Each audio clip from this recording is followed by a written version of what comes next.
వీటన్నింటికి అతీతమైనటువంటి ఆనందంగా జీవించడానికి అని చెప్పి వేదవ్యాస మహర్షి ఆయన కష్టం ఎంతో కష్టం, అట్లాంటి కష్టం ఉన్నటువంటి మహాత్ముడు ఆయన మనకి ఇచ్చినటువంటి ఎంతో ప్రాణ సంపద.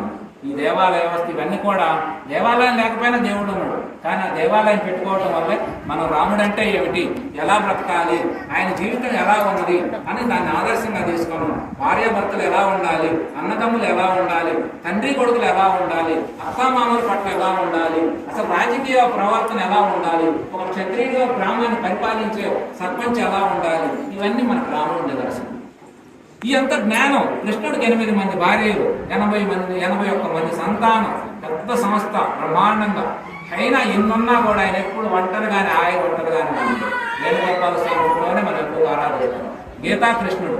మరి ఈ యొక్క భగవద్గీత అనేది ఆయన ఇన్ని రకాలుగా ఈ యొక్క తత్వజ్ఞానానికి, దుఃఖ నివారణకి, బాధలన్నింటినీ, మరణాన్ని కూడా జయించవచ్చు అని చెప్పి మన భగవద్గీత చెప్పేది ఏమంటే, లోకంలో అందరూ మరణం ఉంది చావు ఉంది అంటారు. కానీ భగవద్గీత మనకు తెలియజేసేది ఏమిటంటే మరణం అనేది లేదయ్యా, మార్పు ఉన్నది.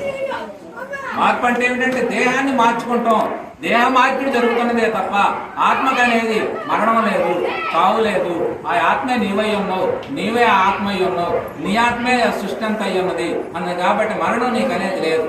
అందుకే అర్జున నువ్వేమన్నా దేహాలన్నీ మనల్ని చచ్చిపోతాయని బాధపడుతున్నావేమో, దేహం అనేది మారాల్సిందేనయ్యా. వాళ్ళదైనా మారాలి, మందైనా మారాలి, అందరూ మారాలా. నువ్వు యుద్ధం చేయకపోయినా వాళ్ళలో బ్రతికే వాళ్ళు ఎవరు లేరు, అర్థమైందా? నువ్వు చేయకపోయినా వాళ్ళలో మిగిలి ఉండే వాళ్ళు ఎవరు లేరు. ఇక 4 రోజులకైనా పోతారు. ఆల్రెడీ అసలు నేను వాళ్ళ అంతరంగంగా వాళ్ళని చంపేశా అని కూడా చెప్పాడు. చంపేయటం అంటే ఎట్లా? ఎప్పుడైతే నువ్వు అధర్మంగా ప్రవర్తన ఉంటుందో, శ్రీకృష్ణ భగవానుడు మనకు చెప్పిన మాట ఏంటంటే, అర్జున నువ్వు చేయకపోయినా వాళ్ళలో బ్రతికే వాళ్ళు ఎవరు లేరు, ఆల్రెడీ నేను వాళ్ళందరినీ సంహారం చేశా. ఇక నువ్వు ఊరకేదో ఏదో అంటాను చూడు, ఒకట్ల ఏదో ఆదరుగా ఉండి నిమిత్త మాత్రుడుగా ఉండి నువ్వేదో చేసినానని నువ్వు కీర్తి గడించడమే తప్ప నేను ఆల్రెడీ వాళ్ళు చంపేశా అని చెప్పి. ఎట్లా చంపాడు అంటే, వాళ్ళు కౌరవులు ఎప్పుడైతే మరి కురువంశ కోడలైనటువంటి మరి ద్రౌపది గొప్ప మహాప్రతివర్త, 5 భర్తలు మహావీరులకు భార్య, అట్లాంటి భార్యని జోజం అనే మాయా జోజం పెట్టి ఆమెను తీసుకొచ్చి మరి వస్త్రాభరణ చేశారు. ఇంటి పాటలు ఎవడన్నా బుద్ధున్నవాడు చేస్తాడా? పెద్దలందరి సమక్షంలో జరిగింది, గొప్ప వాళ్ళ సమక్షంలో జరిగింది. అందరూ ఏమి చేయలేక నోరేళ్ళ పెట్టుకొని కూర్చున్నారు. అంటే అప్పుడు ఆయన చెప్పే అర్థం ఏమిటంటే, ఎవడైతే తప్పుడు పని చేస్తాడో అప్పుడే వాడి మరణ శాసనం రాయబడ్డాడు.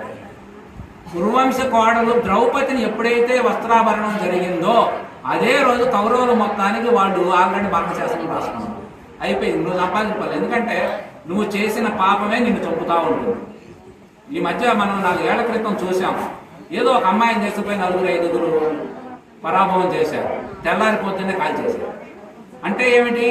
వాడు ఏ పని చేస్తే రేపంటే రేపు ఉండడు, వాడు అయిపోయినట్టే, వాడి శాసనం వాడు రాసుకోవడమే. అందుకని మన భగవద్గీత చెప్పేది ఏమిటంటే, ఏది చేస్తావో నువ్వు ఆ ఫలితాలు పొందుతావయ్యా. కౌరవులు ధృతరాష్ట్రుడికి అన్నీ తెలుసు, అన్నీ ఆయన సమక్షంలోనే జరిగింది. అయినా ఆయనకి నా కొడుకులు అనే మమకారం, ఒక రకంగా ధృతరాష్ట్రుడి వల్లే వంశం మొత్తం నాశనం అయిందని చెప్పాలి. తండ్రి పెద్దవాడు, సొంత తమ్ముడు కొడుకులు అందరు నమ్మినట్టే ఉంటాడు. నా కొడుకుల కంటే నా తమ్ముడు కొడుకులే మంచివాడు అంటాడు. కానీ మళ్ళీ నా కొడుకులకి ఆస్తులన్నీ ఉండాలని మమకారం ఉంటుంది. ఆ రకంగా తీసుకొని యుద్ధానికి దారి చేసి కన్న కొడుకులందరినీ 100 మంది కొడుకులను ఆయన బ్రతికొండగానే పోగొట్టాడు. ఎంత క్షోభ! కారణం ఏమిటి? మొదట్లో తప్పని చెప్పాల. మన చిన్నప్పుడు కథలు చదువుతా ఉంటారు. ఒకరోజు మన పిల్లగాడు కోడిగుడ్డు దొంగతనం చేసుకొస్తే ఆ తప్పని చెప్పం.